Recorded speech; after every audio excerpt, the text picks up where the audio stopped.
bisa disebut berzina lah ya. Iya, betul. Makanya dikatakan apa yang sudah dipersatukan Allah tidak boleh dipisahkan oleh pelakor. Ada itu kan, tidak boleh dipisahkan manusia. Manusia yang dimaksud itu adalah pelakor, pebinor. Nah, Oke. itu. Jadi kalau di dalam pernikahan ada masalah, selesaikan masalahnya, bukan selesaikan pernikahannya. Kebanyakan orang gitu. Ya, Masalahnya uang, dicari uang, bukan diceraikan. Iya kan? Kebanyakan orang ini tidak dewasa di dalam menyikapi suatu masalah. Kalau masalahnya anak, ya bikin anak. Akan dicaci maki gitu ya. Berarti kita harus sudah siap untuk itu. Itulah tantangan orang Kristen. Justru Bang, kalau orang Kristen damai-damai aja, artinya apa? Level imannya itu tipis. Serius. Abang semakin dicobai, artinya apa? Tuhan tahu kamu sanggup. Shalom Bapak Ibu saudara-saudari terkasih, selamat datang di channel Juru Selamatku. Sebelumnya jangan lupa subscribe, like, dan bagikan tentang kebenaran Tuhan kita yang besar, dahsyat, dan penuh kasih. Pembahasan kali ini akan disampaikan oleh apologet Kristen yang sangat luar biasa, yaitu Saudari Agatha. Beliau akan berdiskusi dengan salah satu umat Kristen. Dari diskusi kali ini, akan membahas mengenai apa sih simbol pernikahan di dalam iman Kristen, sehingga di dalam kekristenan bahwa pernikahan hanya diizinkan menikah satu suami dan satu istri. Tanpa panjang lebar, saya ajak Bapak Ibu saudara-saudari untuk melihat diskusi yang sangat seru ini. Tentunya bisa menambah wawasan serta menguatkan iman kekristenan kita.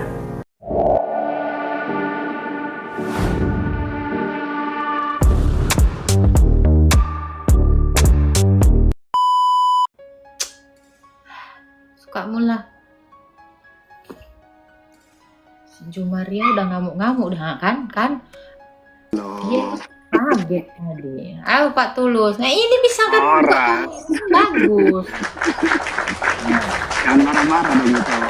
Ya, selamat pagi Bapak Tulus. Iya, selamat sore dari sini.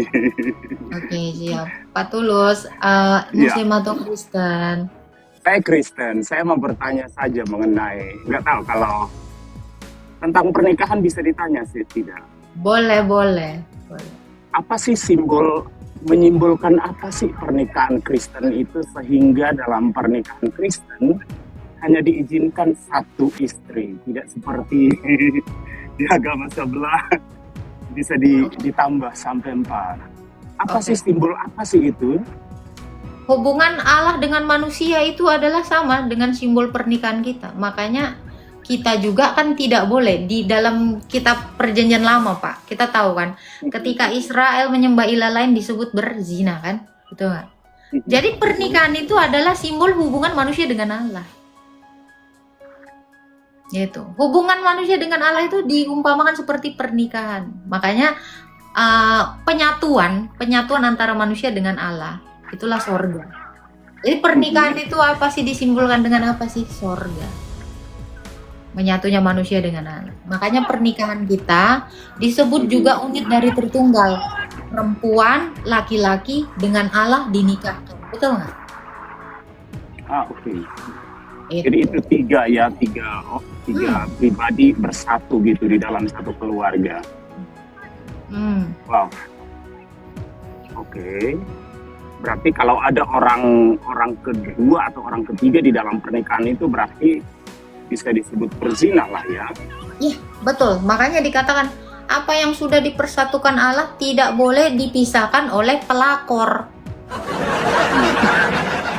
Ada itu kan, tidak boleh dipisahkan manusia. Manusia yang dimaksud itu adalah pelakor, pebinor. Nah Oke. itu. Tapi di dalam pernikahan itu kalau jujur aja nggak tahu lah kalau itu sudah menikah ya. Kan ada permasalahan juga. Jadi bagaimana itu kalau seandainya sampai ke ranah perpisahan gitu.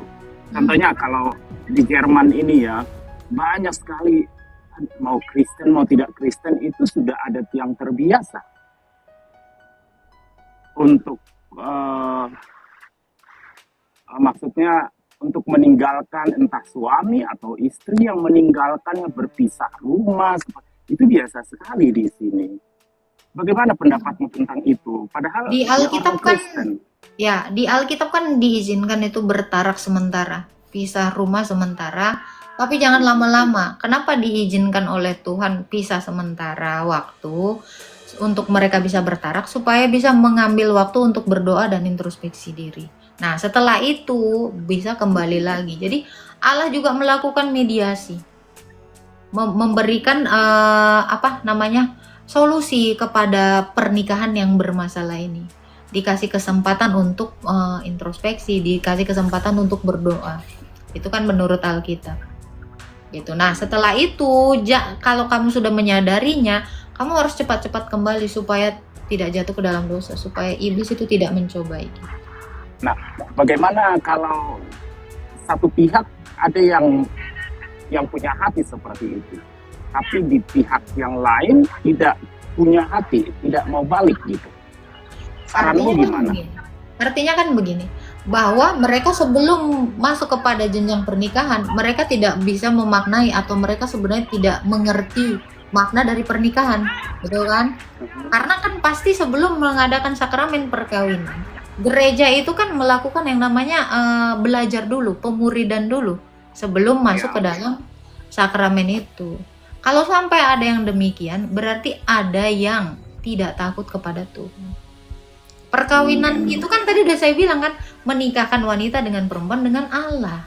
Berarti ada yang tidak takut dengan Allah. Jadi kalau ada yang kasus seperti itu, artinya dia tidak benar-benar mengasihi Allah dan dia tidak benar-benar mengasihi dirinya sendiri.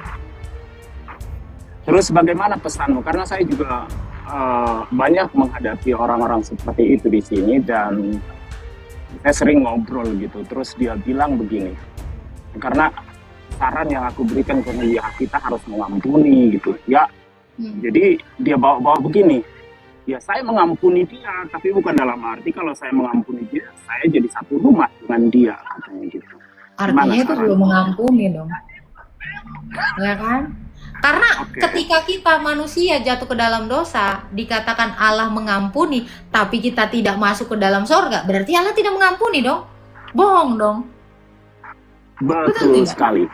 Ya, mereka kalau di Jerman ini dia bilang begini, ada dua versi pengampunan, dan versi pengampunan yang disebutkan seseorang itu adalah versi pengampunan secara psikologi. Karena dibilang kalau secara psikologi kita mengampuni, oke, tetapi bukan dalam arti kita harus bersama-sama lagi. Tapi kalau versi pengampunan di dalam kekristenan kan beda ya. Betul. Pengampunan di dalam iman Kristen ya baik secara jasmani dan rohani. Karena Kristus juga mengampuni kita, bukan roh kita aja, tapi jasmani kita, makanya kan kita dibangkitkan. Jadi harus relate dengan apa yang diajarkan Tuhan. Artinya begini Pak, kalau ada orang-orang yang demikian, artinya dia tidak mengerti firman Tuhan. Dia tidak mengenal Allah kita. Dia tidak mengerti makna dari perkawinan itu. Sekalipun Kristen ya, itu bukan satu jaminan. Berarti seseorang yang menolak untuk kembali lagi, bersatu kembali lagi, itu berarti dia belum mengerti pernikahan. Dia lebih mengasihi dirinya. Dalam perkawinan kan dikatakan, kasihilah istrimu seperti kamu mengasihi dirimu. Bahkan dikatakan di dalam Alkitab ya, tubuh suamimu adalah milikmu dan tubuhmu adalah milik suamimu. Kalau ada yang tidak melakukan pengampunan baik secara rohani maupun jasmani, artinya dia tidak benar-benar mengasihi pasangan hidupnya. Artinya dia tidak mengasihi dirinya. Bagaimana kalau seandainya situasi ini di dalam dirimu? Gimana? Situasi ini seandainya beranda-anda sih saya. Iya. Karena itu susah kalau dalam praktek. Iya. Kamu berandai-andai susah, udah closing aja deh. Aku nggak mau berandai-andai. Tapi saranmu saja deh. Gimana saranmu kepada orang yang seperti ini? Dia orang Kristen. Tapi satu nggak mau balik, satu tetap berdoa terus, tapi yang satu itu nggak mau balik. Oke. Kalau ada satu yang tidak mau kembali, artinya adalah kita bisa mengindikasikan bahwa tidak ada komunikasi yang baik di antara keduanya. Meskipun yang satunya baik, pasti ini ada miskomunikasi. Karena gini, setiap pernikahan. Ini namanya pernikahan itu butuh komunikasi. Ini pasti sering ditinggalkan lama komunikasinya. Makanya sampai dingin perasaan yang satu ini. Walau yang satu masih tetap menggebu-gebu. Dia tidak tahu cara mengkomunikasikan segala masalah. Jadi kalau di dalam pernikahan ada masalah, selesaikan masalahnya, bukan selesaikan pernikahannya. Kebanyakan orang gitu. Ya. Masalahnya uang, dicari uang, bukan diceraikan, iya kan? Kebanyakan orang ini tidak dewasa di dalam menyikapi suatu masalah. Kalau masalahnya anak, ya bikin anak, adopsi anak, bukan masalahnya bukan pernikahannya diceraikan. Sekarang menurut saya orang banyak bercerai. Kenapa? Karena tidak mampu menyelesaikan masalah. Keakuan setiap individu itu sangat besar. Ego. Seolah-olah dia tidak pernah benar-benar memahami pasangannya. Itu banyak terjadi. Dia hanya ingin dipahami, tapi dia tidak mau memahami balik. Sementara yang namanya kasih itu timbal balik, betul nggak? Betul. Nah, ini karena terbiasa memberi makan ego salah satu dari pasangan itu yang membuat komunikasi tadi tidak lancar. Yang paling penting itu adalah komunikasi. Jadi kalau ada masalah, jangan pernah didiamkan, dibicarakan, diselesaikan, bukan perkawinan yang diselesaikan. Kalau sudah menutup diri, gimana itu? Sekalipun yang satu tetap setia, karena dia berpikir dan merasa tidak mau menjalani kehidupan ini jadi seperti pembohong katanya, karena dia udah berjanji ya untuk setia ya sampai mati gitu. Setia dianya. Dan tapi yang di sisi lain itu nggak mau, sekalipun sudah dia bilang saya tetap mencintaimu, sekalipun kamu istilahnya tidak mau lagi, ya saya akan sendiri gitu. Boleh. Hal itu juga bisa dilakukan. Boleh bercerai hidup. Di dalam Alkitab juga diizinkan. Boleh. Tapi nggak boleh menikah lagi ya. Tapi dia tidak menikah lagi sesuai dengan pernyataannya kan gitu. Betul. Diizinkan karena kan Yesus juga bilang karena ketegaran hatimu lah sehingga Musa mengeluarkan surat cerai. Jadi boleh memang bercerai, tapi tidak boleh menikah lagi. Tidak boleh menikah lagi. Iya, namun mengingat bahaya dosa, ya misalkan karena kan orang ini kan nggak konsisten ya Pak. Rata-rata manusia itu jarang ada yang konsisten. Ya kalau cewek mungkin lebih konsisten, tapi laki-laki itu sulit sekali. Apalagi masalah itu ya kan. Ya ngerti. Di Alkitab juga dikatakan di dalam 1 Korintus 7 ayat 9 ya. Lebih baik menikah daripada kamu jatuh ke dalam dosa. Diizinkan. Tapi itu adalah suatu kelonggaran.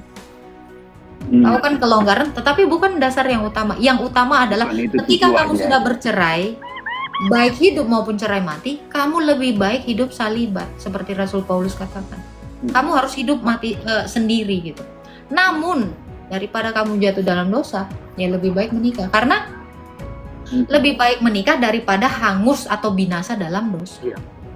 Ya, tapi dalam hal ini kan kalau pernikahan Kristen itu kan nggak bisa bercerai, itu kan salah kan? Tapi kalau bercerai jangan menikah lagi. Tapi kalau seperti yang dibilang sama Paulus itu kayaknya ada satu kelonggaran dan sepertinya diizinkan lagi. Padahal menurut yang Yesus saya tahu itu nggak boleh. Yesus juga mengizinkan. Mengizinkan menikah lagi. Boleh bercerai kecuali karena zina. Tidak boleh bercerai kecuali karena zina. Ada. Jadi perceraian karena zina ya, tapi dalam hal ini aku lihat orangnya ini bukan karena zina. Mereka itu tidak ada di antara kedua belah pihak itu tidak ada yang will dan will gitulah, nggak ada.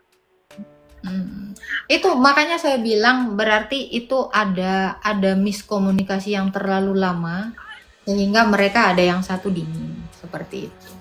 Makanya dari sekarang orang yang mau melakukan hubungan perkawinan atau mau melakukan sakramen perkawinan itu memang benar-benar harus dididik dulu.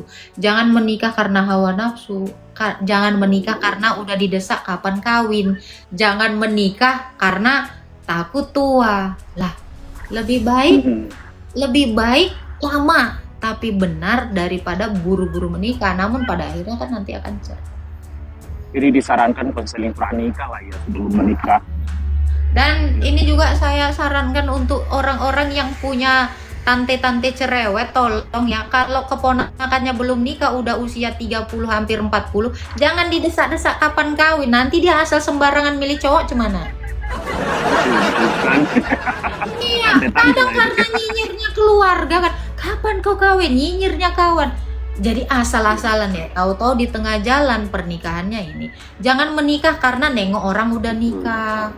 Jangan menikah karena desakan si anu, jangan. Kenapa? Karena perkawinan itu memang sekali seumur hidup yang diinginkan Tuhan. Namun karena manusia ini udah jatuh ke dalam dosa, ya Tuhan akan memberikan kelonggaran. Gitu. Ya. Tapi sejak semula memang manusia ini tidak diizinkan nikah berkali-kali. Gitu Pak. Tapi saya masih penganut yang tidak menikah, harus bertaraf terus. Itu yang Nggak aku apa-apa sarankan kalau ke bisa. orang tersebut. Ya. Asal dia mampu itu bagus. Itu lebih baik bahkan. Iya. Atau kalau tidak mampu juga, tapi nggak boleh berzina kemana-mana, main-main gitu. Iya. Ya doakan pasanganmu itu, doakan. Karena pasangannya itu nggak ada will-nya atau yang lain nggak ada gitu. Betul. Ya, kasih waktu lah gitu ya. Kalau Betul. seperti yang dibilang itu tadi, ya mungkin komunikasinya udah padam gitu. Jadi dibakar lagi gitu. Caranya gimana? Jadi selain doa, ya harus juga dengan perbuatan yang menunjukkan memang ada keinginan untuk bersatu itu. Jadi doa juga harus dibarengin dengan perbuatan. Gitu. Perbuatan. Iya. Oh, terima kasih ya sarannya dan saya sering lihat itu online, aku banyak tertawa. Kamu memberikan satu jawaban hanya simple tapi kena di kepala gitu. Simple saja, nggak terlalu banyak berteologi gitu, tapi masuk loh, masuk. Aku suka. Ya, tetap maju ya itu ya. Ya, Tuhan berkati Agatha. Ciao. Shalom. Shalom. Oke. Sesuai dengan nama Tulus ya. Jadi inget penyanyi Tulus aku.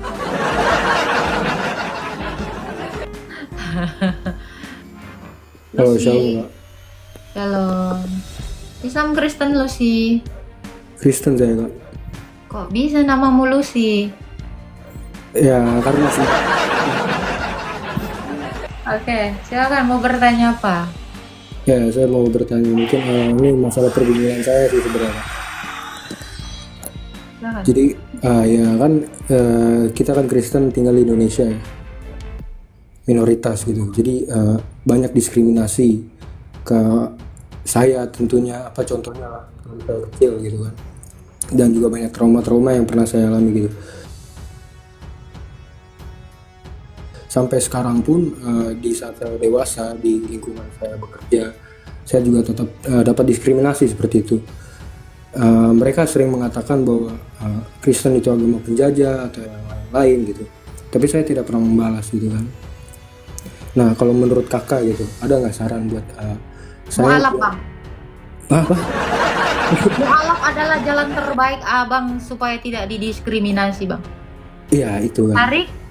Masalahnya kan jarang yang masih gimana ya? Kalau menekankan tentang moralitas ya saya lebih ke Kristen sih. Karena bagaimana ajaran Yesus itu yang saya pahami. Iya. Saran saya apa ya? Keluar negeri lah. Kalau bisa keluar negeri, karena gini, kita orang Kristen emang sudah dikatakan oleh Tuhan Yesus akan menderita, akan dibenci oleh semua orang karena Kristus. Itu kan udah pernah dikatakan Yesus 2000 tahun yang lalu kan, waktu dia inkarnasi menjadi manusia. Nah, kalau Tuhan Yesus pun sudah mengatakan bahwa kita ini akan menderita oleh sebab dirinya akan difitnah, akan dicaci maki gitu ya. Berarti kita harus sudah siap untuk itu. Itulah tantangan orang Kristen. Justru Bang, kalau orang Kristen damai-damai aja, artinya apa? Level imannya itu tipis. Serius.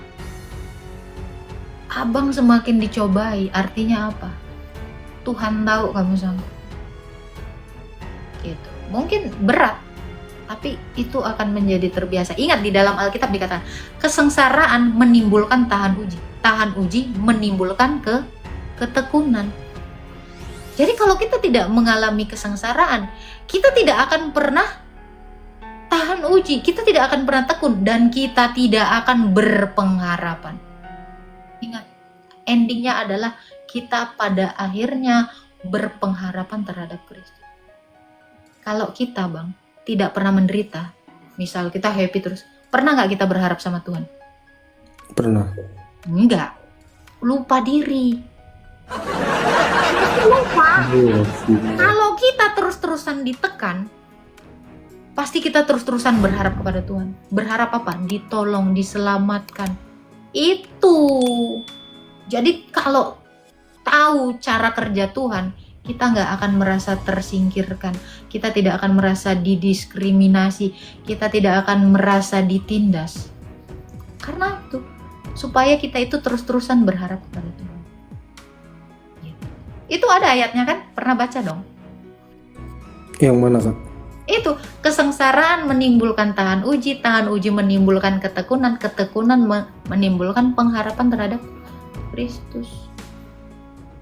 Itu. Jadi kalau kita tidak diuji dengan yang seperti itu, ya kita tidak akan pernah berharap sama Tuhan. Lihat orang-orang yang kaya, lihat orang-orang yang enak banget hidupnya. Dia cenderung lupa sama Tuhan. Dia bahkan tidak pernah berharap sama Tuhan, tetapi dia berharap terhadap hartanya. Iya, dia bergantung terhadap kekuasaannya. Nih ayatnya ya.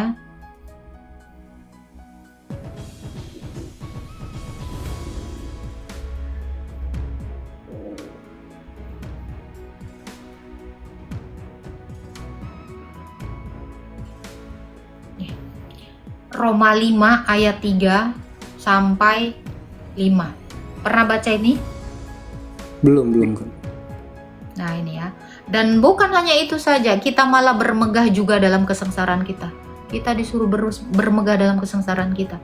Karena kita tahu bahwa kesengsaraan itu menimbulkan ketekunan, ketekunan menimbulkan tahan uji menimbulkan pengharapan, dan pengharapan tidak mengecewakan karena kasih Allah telah dicurahkan di dalam hati kita oleh Roh Kudus yang telah dikaruniakan kepada kita. Jadi kalau kamu tidak pernah menderita sengsara, berarti artinya kamu tidak pernah diuji oleh Allah. Kalau kamu tidak pernah diuji Allah, berarti kamu tidak pernah tekun.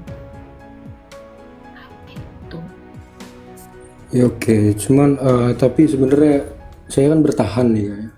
Semakin saya bertahan sebenarnya apa yang saya rasain itu malah saya dendam itu Kak. Itu Ya karena gimana? kamu mengizinkan kamu dendam. Jangan izinkan dirimu untuk dendam. Kontrol itu ada di bawah kendalimu. Kamu yang bisa mengontrol hatimu untuk dendam atau tidak.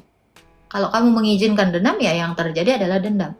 Kalau kamu mengizinkan Roh Allah itu memenuhi dirimu, kamu akan sukacita. Masalahnya kamu buka pintu untuk dendam. Coba kamu tutup.